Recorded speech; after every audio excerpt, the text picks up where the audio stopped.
تو وہ کہے گا ہاں میں نے دیکھا ہوا ہے فلاں ہے، اور اگر اس نے دیکھا ہی نہ ہو تو وہ بتا نہیں سکے گا کہ فلاں ہے یا نہیں ہے، وہ کہے گا میں نے تو دیکھا ہوا نہیں۔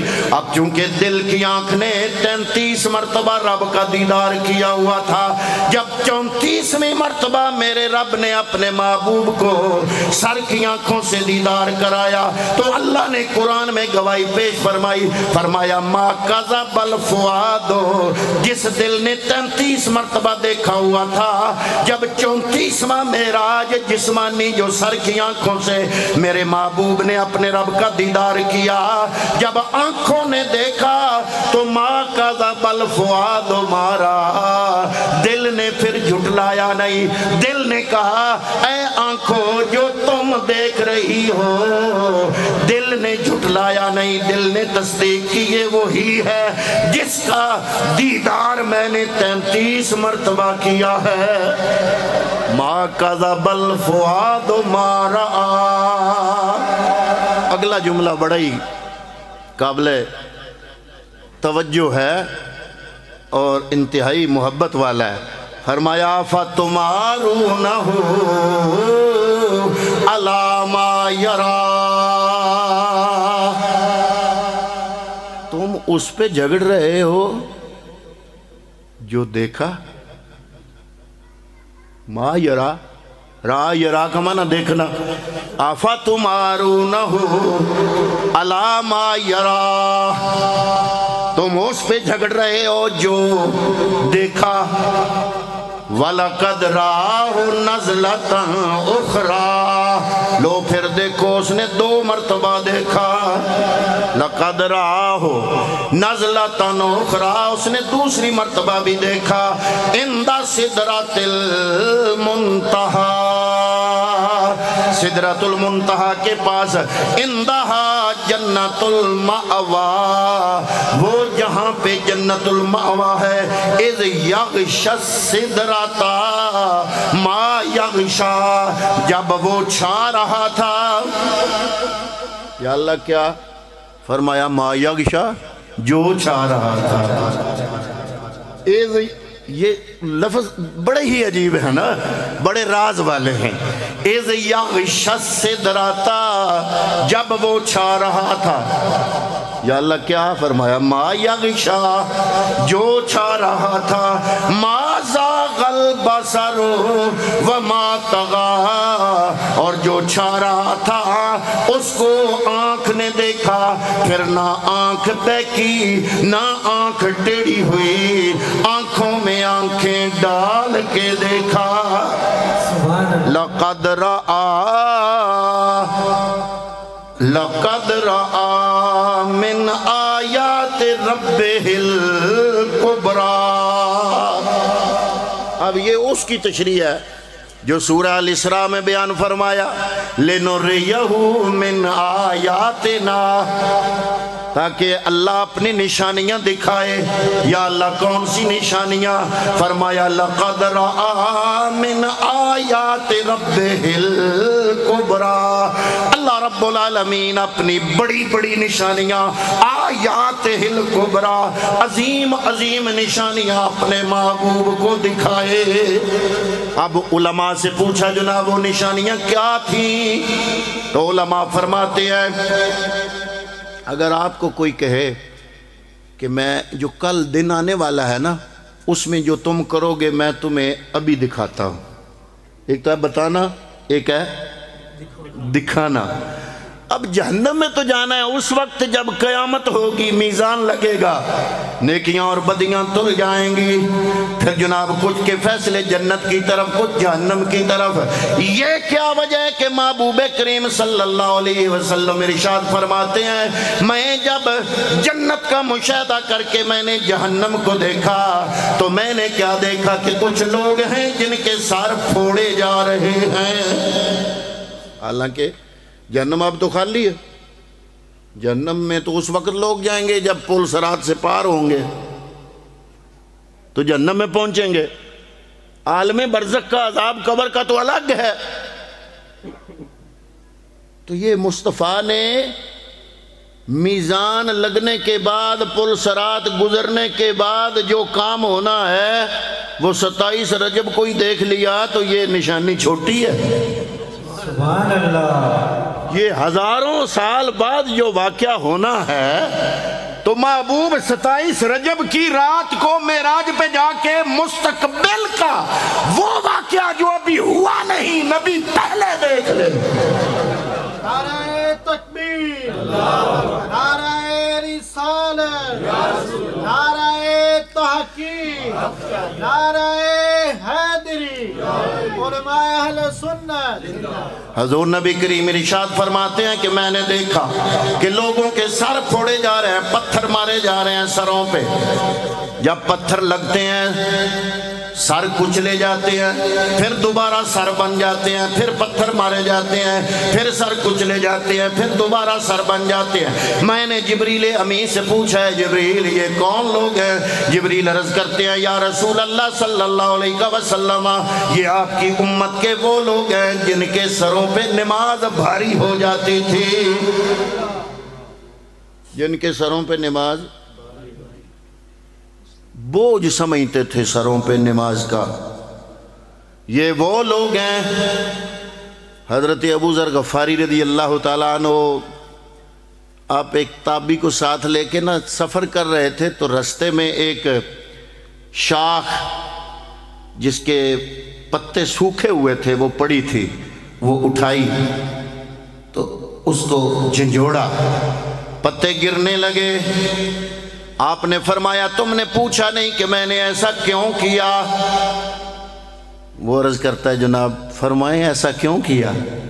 تو حضرت ابو ذر غفاری فرماتے ہیں ایک دفعہ میں نبیوں کے امام کے ساتھ سفر میں تھا، آپ نے ایسے ہی خشک پڑی ہوئی ایک شاخ جس کے پتے خشک تھے اس کو اٹھایا، اس کو جھاڑا، پتے گر گئے۔ حضور نے بھی مجھ سے ایسا ہی پوچھا کہ اے ابو ذر کیا تو پوچھے گا نہیں کہ میں نے ایسا کیوں کیا؟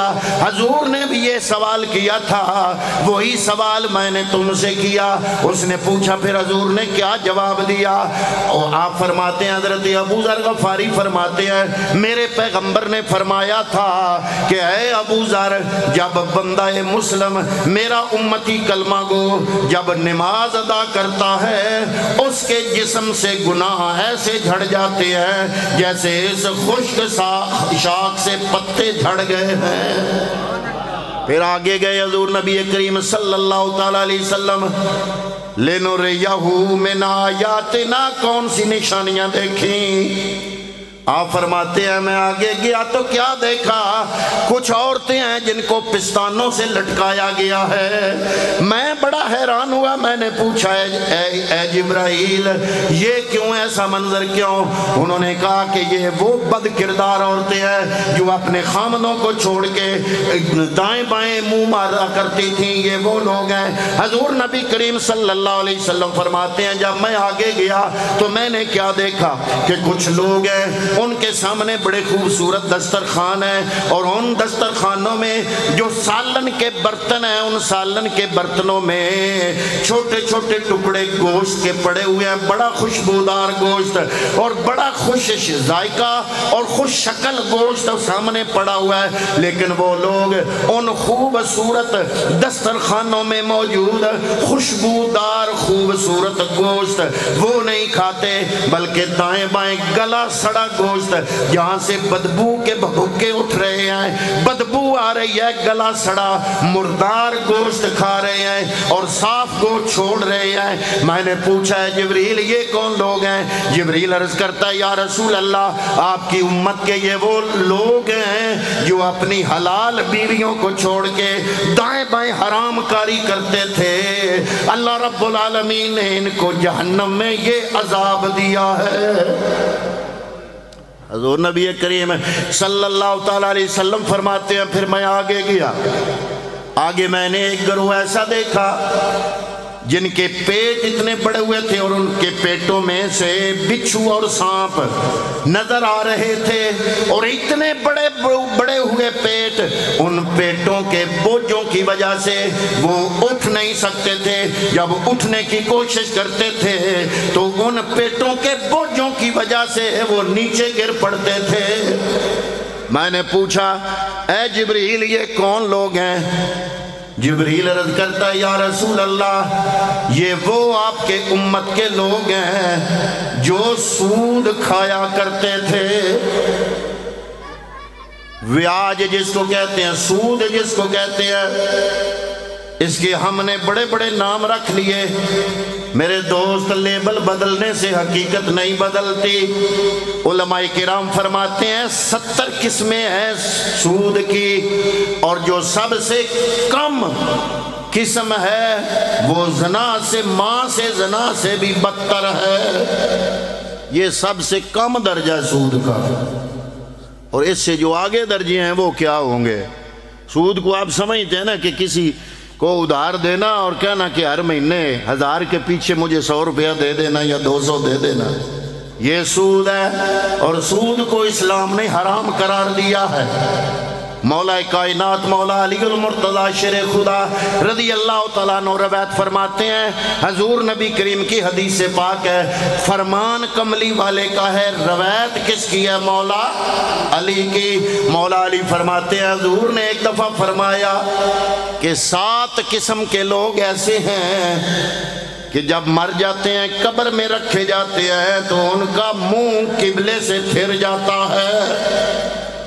اور اگلے جملہ بڑا عجیب ہے، حضور نے ایسے ٹکے سے بات فرمائی نا، حضور نے فرمایا میرا چیلنج ہے، ان 7 قسم کے لوگوں میں سے کوئی مر گیا تو بے شک قبر کھول کے دیکھنا، اگر اس کا چہرہ کعبے سے پھرا ہوا نہ ہوا تو سمجھنا محمد باطل ہے، استغفر اللہ۔ ایسا چیلنج کا جملہ بولا، اور روایت کس کی ہے؟ مولا کائنات کی، مولا علی المرتضی کی روایت ہے۔ پوچھا گیا ہے علی المرتضی وہ کون سے 7 بندے؟ میرے نبی نے فرمائے کہ جب قبر میں رکھا جاتا ہے تو ان کے چہرے کعبے سے پھر جاتے ہیں، قبلہ سے پھر جاتے ہیں۔ تو حضور نبی کریم صلی اللہ تعالیٰ علیہ وسلم نے فرمایا ان لوگوں میں پہلا بندہ وہ ہے جو سود کھاتا ہے، سود کا پیسہ کھاتا ہے، جب مر جائے گا تو اس کا چہرہ قبلہ سے پھر جائے گا۔ دوسرا بندہ میرے نبی کریم صلی اللہ علیہ وسلم فرماتے ہیں وہ بندہ ہے جو جھوٹی گواہی دیتا ہے۔ کون ہے؟ جھوٹی گواہی دیتا ہے۔ تیسرا بندہ فرمایا وہ ہے، بلکہ ایک اور قول میں حضور نبی کریم نے فرمایا جو سب سے بڑا گناہ ہے وہ میں تمہیں بتاؤں؟ یا رسول اللہ بتائیں۔ فرمایا ایک اللہ سے کی ذات کے ساتھ شرک کرنا، اور دوسرا جھوٹی گواہی دینا۔ ہم خصوصاً سنیوں نے، جاہل سنیوں نے، پڑھے لکھوں کو تو پتہ ہے، ہم روز شرک کرتے ہیں، ہم منتے مانتے ہیں تو شرک کرتے ہیں، اللہ کی ذات کے ساتھ غیر خدا کو ملاتی ہے۔ اور میری بھی عمر گزر گئی منت کا معنی بتاتے بتاتے، پھر بھی ہم دیکھتے ہیں کہ مختلف درختوں سے جناب وہ کپڑے بندھے ہوئے ہوتے ہیں اور جھنڈے لگے ہوئے ہوتے ہیں، یہ کیا ہے جی؟ یہ جی منت ہے۔ اور میں بتاتا رہتا ہوں کہ منت کیا ہے؟ اللہ سے وعدہ کرنا کہ یا اللہ میرا یہ کام ہو گیا تو میں تیرے نیک کاموں میں سے جو کام تیری طرف سے فرض ہیں ان میں سے ایک پر انگلی رکھنا کہ میں یہ کروں گا۔ یا اللہ میرا یہ کام ہو گیا میں نفل پڑھوں گا، میرا یہ کام ہو گیا میں قرآن کی تلاوت کروں گا، میرا یہ کام ہو گیا میں اتنے یتیموں کے سر پہ ہاتھ رکھوں گا، میرا یہ کام ہو گیا میں تیرے رستے میں بکرا دوں گا اور غریبوں کی خدمت کروں گا۔ یا اللہ میرا یہ کام ہو گیا میں تیرے رستے پہ دیگ پکا کے غریبوں میں تقسیم کروں گا۔ یا اللہ میرا یہ کام ہو گیا میں تیرے نبی پہ اتنا درود پڑھوں گا، یا اللہ میرا یہ کام ہو گیا تو میں حج ادا کروں گا، یا اللہ میرا یہ کام ہو گیا میں عمرہ ادا کروں گا، یا اللہ میرا یہ کام ہو گیا تو یا الہ العالمین میں تیرے رستے پہ فلاں فلاں چیز صدقہ کروں گا، میں روزہ رکھوں گا، یا اللہ میں اتنے روزے رکھوں گا اگر میرا یہ کام ہو گیا۔ منت کا معنی ہے رب سے وعدہ کرنا، اور ہم کسی نہ کسی پیر فقیر کا نام لے کے وعدہ کر رہے ہوتے ہیں۔ شاہ دولا پیر میری بدرقی ٹھیک ہو گئی تو جناب وہاں جا کے میں چاندی کی بدرقی چڑھاؤں گا، فلاں عزب چاندی کا جا کے میں دوں گا آپ کے دربار پہ۔ حالانکہ اللہ کے نیک بندے ان چیزوں سے پاک ہے نا، وہ یہ کہہ گئے کہ ہم جاہل لوگوں نے بنا لیا اور اہل سنت والجماعت کی بدنامی کر دی، ہمارے مسلک کی بدنامی، ہمارے عقیدے کی بدنامی ہمارے یہ لوگ کر رہے ہیں۔ حضرات محترم، شرک چاہے کسی بھی صورت میں ہو، اللہ کے قرآن نے بھی فرمایا ان الشرک لظلم عظیم، شرک ظلم عظیم ہے۔ حضور نے ایک اور حدیث پاک میں فرمایا کہ شرک جس نے نہیں نہ کیا ہوگا، صرف شرک نہ ہو، باقیوں کو میں جہنم سے بچا لوں گا۔